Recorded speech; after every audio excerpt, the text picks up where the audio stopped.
Hello and welcome again. Today I'm just gonna share my impression of the Division open beta.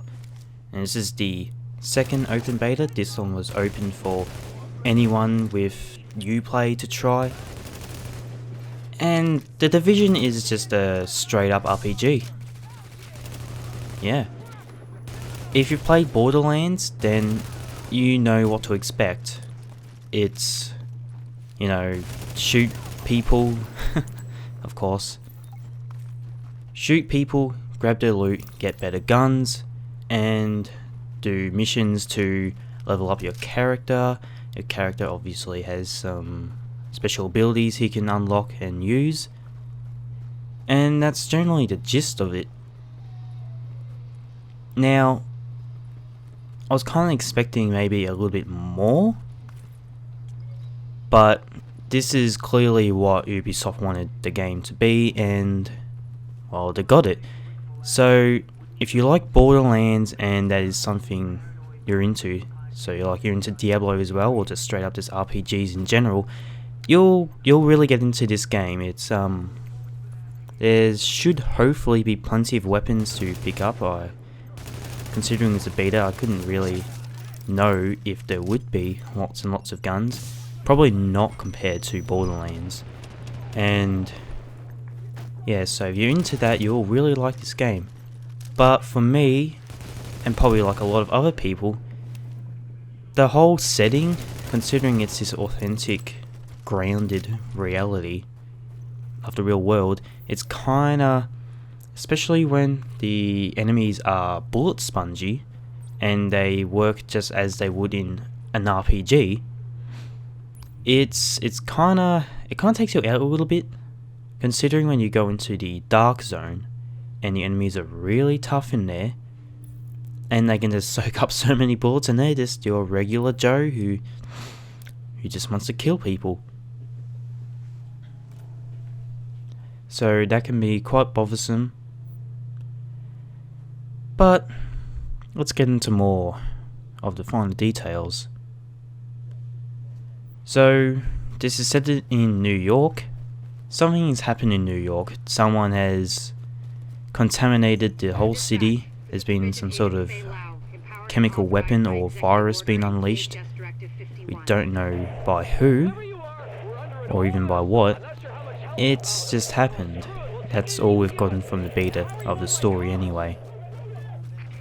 Now there are small little phones and intel you can pick up, which will give you a bit more of a background as to what has happened and what the opinions of the citizens of the city, of who used to be there. And there's also these other things you can pick up. I can't really remember what they're called at the moment, which will show you a scene through your weird futuristic UI and give you a scene of something that has happened in the past. Show you a bit more of what's happened. And as you progress through the beta, there's a mission you have to do to take over this town hall. And once you do that, you can actually use that town hall as a base of operations. And there you've got your store where you can sell crap and buy stuff as well. But with that, there's also wings in this town hall, where one's a medical wing, got a tech wing, and a planning wing. I can't remember what the third one was for.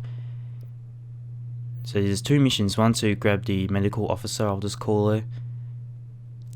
With that, you can get medical supplies and do some other stuff which you wouldn't have been able to do in the beta. And then the tech wing, which is another mission. You have to go and grab the officer, I'll just call him again. And he's there so you can upgrade your tech and upgrade tech in the town hall. Now when it comes to the presentation, the game actually looks pretty damn nice. Yes, it doesn't look as good as the E3 footage and the photos we had back then, but it's still a nice looker, and it's a new engine. so it shouldn't look exactly like the Assassin's Creed games, but still kinda has that weird plastic-y look, but that's just me nitpicking. The city itself, it looks really nice, especially when the sun comes up and you got all the shadows casting from the windows on the buildings. It's quite a looker. Kind of just wish the game had a bit more ambient occlusion, because you get some objects out in the streets that don't exactly look like they're actually on the ground, but once again, that's me nitpicking again. The new beta brought in a new mission, which was a fight in the subway to get the tech wing officer, and you come into contact of a faction called the Cleaners, I'm pretty sure, and they carry around flamethrowers, and they got a big dude who takes a lot of bullets to take down. So that's a pretty interesting thing. So it looks like there might be other factions in the game when that finally releases. And of course I was playing this on the PC, and the PC version is actually very good. It's well optimized, it looks great, and the graphics options is actually very big. It's got quite a lot of options in there, they can turn off and on. The good thing is that if you highlight the options, it actually brings a drop down to tell you what the options actually do, which is something I wish more games would actually do, because then there's some things you would know, like, oh, this sounds like something I should probably turn off to get some more frames. On my 980 and my Intel CPU, I did get drops when I would look out to a really huge, I'm just going to call it vista, where there's a lot on the screen. It would drop down to kind of like 40, but besides from that, the game runs fine. But yeah, that's basically it. I don't really have that much of a huge opinion on the game, because when I played it and going through them, it's like, oh, it's pretty much just Borderlands but in a Tom Clancy world. And that it is fun. It does tick all the boxes for the typical lootathon kind of RPG. It's just that for me personally, I'm not really interested in the moment, considering I'm playing on Rainbow Six Siege and Squad and having a lot of fun in those games when it's all tactical and stuff. But hey, there's a lot of people that like those kind of games, and this game's gonna do, I'm sure it'll do fine. And, yes, one part I forgot to mention, the Dark Zone. The Dark Zone is the one major part of the game I actually do really like, because it's just random. So for those of you who don't know, the Dark Zone is an area that hasn't been contained and isn't being controlled by the task force that's in the city. So anything goes in there, so you can have players just want to kill everyone. But if you do that, you actually get a bounty on your head and everyone knows where you are. So that's really a good detriment to people who just want to be a complete asshole to everyone else. And the main objective of being in the Dark Zone is there's some really good items in there that you can grab, but they're being contaminated because it's a really contaminated area of the city. So what you have to do is collect all that you need and head to an extraction zone. In there you can call in a helicopter, and the helicopter will pick up your items and take them to another zone to be cleaned pretty much, and you'll get those items later. Now this brings in an interesting thing, because with that, anything can happen. You can have a whole group of people there and you're all minding your own business, just waiting for the helicopter, but someone could be sneaky and try and kill everyone and get all the items. But generally a lot of time, you know, compared to DayZ and other games like that, a lot of people actually do want to work together, because you don't want to lose your items and you don't want to kill other people, because then everyone's gonna fucking jump on you and get that bounty. So I see as more of a much more simpler open world survival game, just, I don't know, actually being produced by a AAA developer and given a lot of time and put more thought into it. And yeah, just a lot more simpler. It's a bit more fun and less aggravating.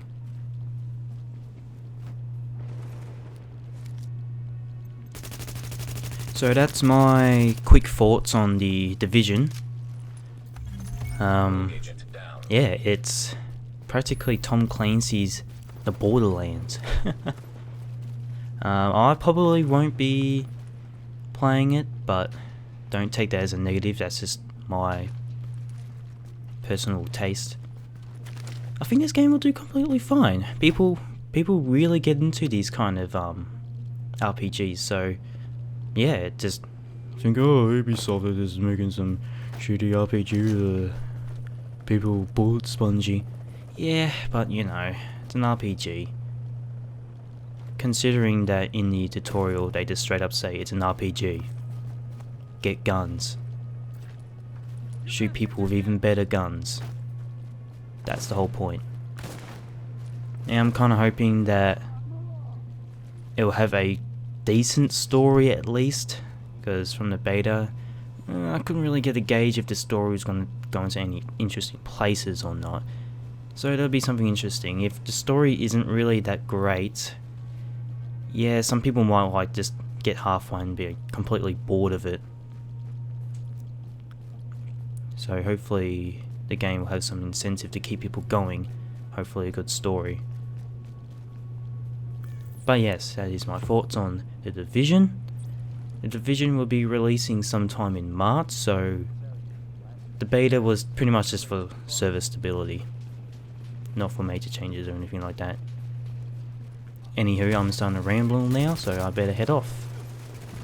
Thank you for watching this video, and I'll see you guys another time.